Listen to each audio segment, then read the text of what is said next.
ही में तजाकिस्तान ने आधिकारिक तौर पर हिजाब पर बैन लगाया है। स्विट्जरलैंड में नए साल पर चेहरा ढकने पर बैन लगा दिया गया है, प्रतिबंध लागू कर दिया गया है। ताजिकिस्तान ने हिजाब बैन कर दिया, बुर्का बैन कर दिया है, दाढ़ियां बैन, जुमे की नमाज बैन कर दिया है। लोगों को वही करना चाहिए जैसे वो चलते आ रहे हैं। क्या कर लेंगे, ज्यादा से ज्यादा मार देंगे, जो कि शुरू से चलता आ रहा है। ना आजकल की हुकूमत ने कभी नोट किया है, ना वो करे। हम ऐसे के ऐसे ही रहेंगे, जिसने जो करना है वो कर ले। सार्वजनिक स्थानों पर चेहरा ढकना प्रतिबंधित होगा। इस कानून का उल्लंघन करने पर 1000 स्विस फ्रैंक यानी करीब 96,000 रुपए तक का जुर्माना लगाया जा सकता है। इस बुर्के वाले नए कानून के साथ स्विट्जरलैंड ऐसा करने वाला 7 यूरोपीय देश हो गया है। यहाँ पर स्विट्जरलैंड अकेला नहीं है, बल्गारिया भी कर चुका है, नीदरलैंड भी कर चुका है, फ्रांस भी कर चुका है। सबसे अहम बात यह है कि मुसलमानों के दिल में जज्बा ईमान ही नहीं रहा और गैरत ही खत्म, इसकी वजह से वो इस तरह की हरकतें कर रहे हैं। उसका उल्लंघन करने पर 1000 स्विस फ्रैंक यानी कि 96,000 रुपए तक जुर्माना भी होगा। उनकी बात हमारे मानने लायक है ही नहीं। हमारा जो कल्चर है वो तो अबाया को, नमाज को सबसे पहले हम अपने दीन को प्रेफर करते हैं, उसके बाद हम अपने आप को एक ह्यूमन पाकिस्तानी कहते हैं। ठीक है, ऐसा बिल्कुल भी नहीं करना चाहिए। दाढ़ी नबी पाक सल्लल्लाहु अलैहि वसल्लम की सुन्नत मुबारक है, उसको फॉलो। दाढ़ी रखना या ना रखना, इसमें तो कोई भी इस तरह की रिस्ट्रिक्शन नहीं होनी चाहिए। मुसलमान रख सकते हैं या नॉन मुस्लिम रख सकते हैं। जब पाकिस्तान में ही लोगों के साथ ऐसे हो रहा है तो आउट ऑफ कंट्री या फिर जो ताजिकिस्तान की जहाँ की आप हम क्या ही बोले, जब हमें इंसाफ नहीं मिलता। अगर कल को पाकिस्तान के अंदर ये लॉ आ जाए, ये कह दे कि हिजाब मैंडेटरी है, आप लोग प्रोटेस्ट करेंगे या फिर मान लेंगे? इस्लामिक लॉ की बात की जाए, सिंपल सी बात है भाई कि जब तक आप खुद इस्लाम पे नहीं चल रहे तो आप दूसरे को कैसे कह सकते हो। पाकिस्तानियों के लिए बहुत बुरी खबर आई है कि ताजिकिस्तान और स्विट्जरलैंड ने मिलकर पाकिस्तानियों के हिजाब बुर्का पर बैन लगा दिया है और पाकिस्तान में खलबली मच गई है कि भाई ताजिकिस्तान और स्विट्जरलैंड इस्लाम कंट्री है और इस्लामियों को क्यों बैन कर रहे हैं। भाई मैं दिखाऊंगा पूरी वीडियो क्लिप कि पाकिस्तानी ऐसे ऐसे बयान दे रहे हैं, वो वीडियो क्लिप आपको देखनी चाहिए। लेकिन उससे पहले दुबई से में कुछ ऐसी बयान दे दिए हैं, वो भी वीडियो क्लिप आपको देखनी चाहिए। तो सबसे पहले चलते हैं पाकिस्तान और देखते हैं पाकिस्तान के मुस्लिम इस मुद्दे पर क्या क्या बोलते हैं। पहले आप इनकी बातें सुनिए। ऐसा बिल्कुल भी नहीं करना चाहिए। दाढ़ी नबी पाक सल्लल्लाहु अलैहि वसल्लम की सुन्नत मुबारक है, उसको फॉलो करना है। और दाढ़ी रखना या ना रखना, इसमें तो कोई भी इस तरह की रिस्ट्रिक्शन नहीं होनी चाहिए कि मुसलमान रख सकते हैं या नॉन मुस्लिम रख सकते हैं। कितने ज़्यादा नॉन मुस्लिम ऐसे हैं जो कि बल्कि आजकल देखा जाए तो दाढ़ी एक ट्रेंड बना हुआ है, हर कोई इसको फॉलो कर रहा है, चाहे यूरोपियन कंट्रीज़ में हो या कोई भी इसको फॉलो कर रहे हैं। लेकिन अगर आप इसको स्पेशली किसी भी चीज़ को आप खास तौर पे अबाया या फिर दाढ़ी वगैरह को आप सिर्फ इस चीज़ में लेके आ जाए कि ये मुसलमान हैं और आप ये नहीं कर सकते, तो वो तो एक गलत बात है। 35 से ज़्यादा उन्होंने इस्लामिक लॉज को बैन कर दिया है। इस्लामिक लॉज तो आप एक दो भी बैन करेंगे तो नुकसान उठाएंगे, 35 से ज़्यादा बैन कर दिया तो फिर आप खुद सोच लें कितना खसारा उठाएंगे। उनकी बात हमारे मानने लायक है ही नहीं। ठीक है, क्यों? क्योंकि हमारा जो कल्चर है वो तो अबाया को, नमाज को सबसे पहले हम अपने दीन को प्रेफर करते हैं, उसके बाद हम अपने आप को एक ह्यूमन कहते हैं, एक पाकिस्तानी कहते हैं। ठीक है, पहले हम अपने इस्लाम को फॉलो करेंगे, further then we are Pakistani. So मेरे लिहाज से तो it's not good for us. अच्छा, पहले हम कहते हैं हम मुसलमान हैं, हमारे लिए इस्लाम फर्स्ट है, बाद में हम पाकिस्तानी। तो शरिया लो तो यहाँ पर है ही नहीं और यहाँ पर हर कोई इस्लाम का नाम ही लेकर तो फ्रॉड कर रहा है। ये बात तो बिल्कुल अच्छी नहीं है। बल्कि जो हमारे जो सियासतदान हैं, बेसिकली कहा जाता है कि जैसा आपका हुक्मरान होता है ना मुल्क का, तो आगे आपकी राया भी वैसे ही होती है। तो जहाँ पे हुक्मरान ही ठीक नहीं होंगे ना, तो वहाँ पे फिर आपकी राया भी इसी तरह ही करेगी, फ्रॉड करेगी, स्कैम्स करेगी। सो बस ठीक है, हम तो रह ही रहे हैं पाकिस्तान में एंड दैट्स इट। देखिए, हम तो आम लोग हैं और हम सिर्फ इतना ही कर सकते हैं कि वीडियोस बना सकते हैं, लोगों को मना कर सकते हैं। ये तो हुकूमत का काम है ना कि वो जाए और सब कुछ देखे, जो कि इस टाइम पे खुद बिखरी हुई है। हम तो सिर्फ यही कर सकते हैं कि वीडियोस बना सकते हैं, लोगों को गाइड कर सकते हैं, बस। इससे ज़्यादा हमारे पास इख्तियार नहीं है। अगर इख्तियार होते हैं तो लोग हमें जीने नहीं देते। इसके बारे में हम क्या ही कह सकते हैं। ताजिकिस्तान के हवाले से क्या कहेंगे? बाकी किसी नॉन मुस्लिम कंट्री में ऐसी कोई एक हरकत भी हो, हम कहते हैं इस्लामोफोबिया। जो ताजिकिस्तान के अंदर हो रहा है, ये क्या हो रहा है?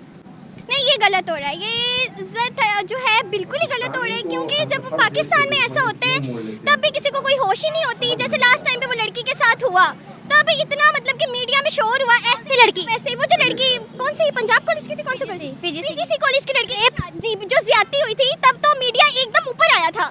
मीडिया को सिर्फ अपनी पावर दिखाने के लिए एक छोटा सा बहाना चाहिए होता है, वो भी कुछ टाइम के लिए, बस एक टाइम के लिए वो पॉपुलर रहा। अब किसी से पूछो पीजीसी, किसी को पता है पीजीसी? कुछ भी नहीं पता। जब पाकिस्तान में ही लोगों के साथ ऐसे हो रहा है तो आउट ऑफ कंट्री या फिर जो ताजिकिस्तान की जहाँ की आप बात करिए, वहाँ का हम क्या ही बोले। जब हमें इंसाफ नहीं मिलता, जब हमारे साथ ही कुछ अच्छा नहीं होता, तो हम लोगों को क्या देखेंगे, दूसरी तरफ क्या जाएंगे? तो हमारी हुकूमत को चाहिए ना कि करे। आप बताइए हम क्या कर सकते हैं? आप ही बता दें, हम वो कर लेते हैं, मसला नहीं है। उठा के लेके जाती है तो ले जाए, नो इशू। इसके बारे में क्या कहेंगे? फ्रांस में कुछ होता है, हम कहते हैं इस्लामोफोबिया। जर्मनी में कुछ होता है, हम कहते हैं इस्लामोफोबिया है। कहीं स्विट्जरलैंड में कुछ होता है, हम कहते हैं इस्लामोफोबिया। तो मुस्लिम कंट्रीज के अंदर जो हो रहा है उसको क्या कहेंगे आप? उसको खैर किसी भी चीज़ को इस्लामोफोबिया कहने से पहले तो मैं यही कहूँगी कि मुसलमानों के अंदर गैरत या फिर ईमान ही सो चुका हुआ है। मैं इन सब में तो पहले यही कहूँगी कि इस्लामोफोबिया तो बात की बात है, सबसे अहम बात यह है कि मुसलमानों के दिल में जज्बा ईमान ही नहीं रहा और गैरत ही ख़त्म हो चुकी है, जिसकी वजह से वो इस तरह की हरकतें कर रहे हैं। मुसलमानों के दिल में गैरत हो, इस्लाम हो, किसी को स्पेसिफिकली नहीं, हम और आप, हम सभी इन्हीं में शुमार होते हैं। हम में से कोई भी इस हद तक हिम्मत नहीं करता कि हम स्टैंड ले सकें किसी चीज़ के बारे में, ओपनली डिस्कस कर सकें, क्योंकि कहीं ना कहीं हम लोग यूरोपियन कंट्रीज़ के अंडर हैं और हम लोग उनसे अभी तक उनकी गुलामी कर रहे हैं।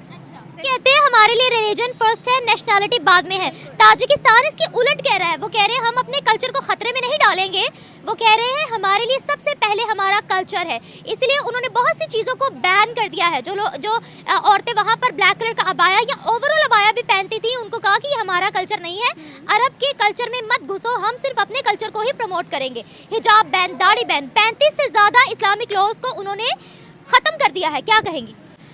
मैं तो यही कहना चाहूँगी कि हमें इसके खिलाफ एक एक्शन लेना चाहिए। Being a Muslim, not being a Pakistani, being a Muslim, हमें इसके खिलाफ एक्शन लेना चाहिए। हमारे हमारी हुकूमत है, जो इस टाइम हमारे लीडर्स चल रहे हैं, उनको चाहिए कि वो इस चीज़ पर एक्शन लें, बात करें, क्योंकि आवाज़ उठाएंगे सो हमारा कल्चर मज़ीद, क्योंकि ये अबाया पहनना कोई गुनाह की बात नहीं है, दाढ़ी रखना कोई गुनाह की बात नहीं है। तो हमें चाहिए कि हम उनसे इस टॉपिक पे बात करें, इसके खिलाफ एक्शन लें। हमें एक्शन लेना चाहिए। हमें अपने अबाया को मतलब मज़ीद उभार के दिखाना चाहिए कि भाई नहीं, पर्सनैलिटी तो अबाया में है। पाकिस्तान की तमाम खवातीन अबाया ओढ़ती हैं? नहीं, ऐसा नहीं है, बिल्कुल नहीं। उनको कैसे कह सकते हैं फिर? बस हमें पहले अपने आप को दुरुस्त करना पड़ेगा, फिर हमें कहीं और जाके एक्शन लेना पड़ेगा। तो मैं तो अबाया पहनती हूँ, आई लव अबाया। सो मैं बाकी लेडीज़ को भी यही मशवरा दूंगी कि वो अबाया पहन के घुमा करें, ये अच्छी चीज़ है, नॉट अ बैड थिंग। पुरुषों को भी ये सोचने पर मजबूर कर दिया है कि क्या वाकई में क्या महिलाएं अपनी शर्तों पर नहीं जी सकती, क्या अपने हिसाब से वो अपने कपड़े भी नहीं पहन सकती। देखिए, ये तो एक विरोध था, इसलिए उसने इनर गारमेंट्स पहने थे। सिर्फ एक मैसेज देना था उसको कि हम जैसे चाहे वैसे रह सकते हैं। लेकिन आज जिस हिसाब से हमारे भारत में कुछ महिलाएं निकलती हैं और उनके साथ कुछ लुंगी छाप मर्द निकलते हैं कि महिलाओं को हिजाब पहनना चाहिए, who the hell are you? आप होते कौन है हमें समझाने वाले कि हमें क्या करना चाहिए और क्या नहीं करना चाहिए? आपने एक टैगलाइन देने वाले आप होते कौन है कि हमने रेड लिपस्टिक लगाई तो हम बहुत आवारा है, हम जोर से हंसे हैं तो हम बहुत बहुत बदतमीज हैं, हमने जोर से चिल्लाकर बात किया है तो हमें तो कोई तहजीब ही नहीं है। कौन उठा के लेके जाएगा? हुकूमत ही, अभी देखिए, आप कोई भी बात डिस्कस कर लें, अभी हुकूमत को पता चल गया, उठा के ले जाती है तो ले जाएगी। आहो यार, ओरे ना कमी की है। तो ताजिकिस्तान कहते हैं हम अपने कल्चर को नहीं छोड़ेंगे। फॉर एग्जांपल, वहाँ की खवातीन ने ब्लैक अबाया पहनना शुरू किया। उन्होंने कहा ये अरब का कल्चर है, हम नहीं फॉलो करेंगे उसको। उन्होंने उस पर बैन लगा दिया। जितनी मार्केट्स थी अबाया की, उन्होंने सील कर दी। काले कपड़ों की जितनी मार्केट्स थी, उन्होंने सील कर दी। हाय अल्लाह, ये क्या हो गया मुस्लिम कंट्री को? ये मुस्लिम कंट्री को इस्लामोफोबिया है या फिर ये उनका अपने कल्चर और मुल्क से प्यार है? आप क्या कहेंगी? उनको इस्लाम फर्स्ट रखना चाहिए या कंट्री फर्स्ट रखना चाहिए? डेफिनेटली इस्लाम फर्स्ट रखना चाहिए। दीन जो है, हर इंसान, सिर्फ मुसलमान ही नहीं, बहुत सारे, बल्कि सॉरी, आपसे एक बात पूछना चाहूँगी। सॉरी, मैंने आपकी बात काटी। हमारे लिए इस्लाम फर्स्ट है या कंट्री फर्स्ट है? इस्लाम। तो अगर इस्लाम फर्स्ट है तो फिर कंट्री हासिल क्यों की? हिंदुस्तान में इस्लाम फैला लेते, बताए। हिंदुस्तान में इस्लाम हम लोग इस वजह से नहीं फैला सके क्योंकि वहाँ पर बहुत सारी तादाद में जो है हिंदू लोग थे, और हिंदू लोग जो हैं वो क्रिश्चियनिटी जो है, जो यही काम हो रहे थे जो यहाँ ताजिकिस्तान में हो रहे हैं। हर एक चीज़ पे बैन कर रहे थे, पाबंदी लगा रहे थे। तो एक अलग दलील, घटिया, गंदे जहनियत के, कम्प्लीटली पागल जो किस्म के मौलवी और इस टाइप के जो लोग हैं, इन लोगों को जूतों से मारना चाहिए। इतने जलील और घटिया लोग हैं कि ऐसे लोगों के बारे में मैं सुनती हूँ तो मुझे लगता है यार शायद मैं गलत मजहब में हूँ कि गलत लोगों में मैं फंस चुकी हूँ, मुझे तो ऐसा लगता है। तो इतनी गंदी जहनियत, इतने घटिया लोग, और ये काम देखें होते हैं, ये होते, मैं बार बार यही चीज बोलती हूँ, मैं तंग आ गई हूँ बोल के कि अगर आप नमाज पढ़ रहे हैं या रोजे रख रहे हैं, इसका मतलब ये नहीं कि आप बहुत अच्छे इंसान है या आपको नजर आ रहा है यार मौलवी बहुत अच्छा शरीफ बनने का ड्रामा कर रहा है, आप अपने बच्चों को भेज रहे हैं ऐसे गंदे घटिया लोगों के पास, आपको पता नहीं कि यार ये सही इंसान है कि गलत। नमाज रोजे से कोई सुधरता नहीं है। जो इंसान के अंदर गंदी जहनियत होती है वो रहती है। रिचुअल्स करने से आप अच्छे इंसान नहीं बन जाते। देखिए ये जो टॉपिक्स है ना, मेरे 2 बच्चे हैं, ये देख के मुझे गुस्सा आता है, मुझे बहुत ज्यादा अफसोस होता है।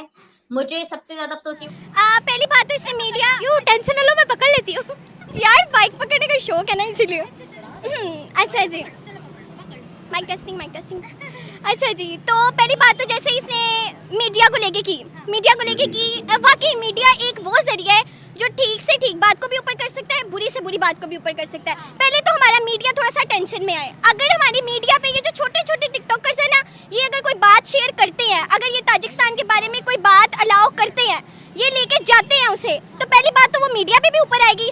जब से पाकिस्तानी इस्लामियों का हिजाब बुर्का बैन होने लगा, तब से पाकिस्तान में खलबली मच गई है और पाकिस्तानी ऐसे से बयान दे रहे हैं, आपने सुना ही होगा। तो आपको इस वीडियो में क्या कमेंट करना है, एक कमेंट जरूर कीजिएगा। चलते हैं दुबई से, क्यों दुबई से भी गुस्से में ऐसी बयान दे दी है, वो भी वीडियो क्लिप आपको देखनी चाहिए। चलते हैं दुबई और देखते हैं दुबई से का बयान। सलाम अलैकुम मेरे प्यारे भाई लोग, मेरे प्यारे भाई लोग, जैसा हम पहला बोला और अभी बोलेगा और कल भी बोलेगा। अभी तो माशाल्लाह तुम लोग का चेकिंग शुरू होएगा। जो वो नए मस्ती में गया, ऐसा नहीं गया ना, बहुत चेकिंग होने वाला है। ये एक, और दूसरा चीज, सब लाइसेंस में चेकिंग होएगा।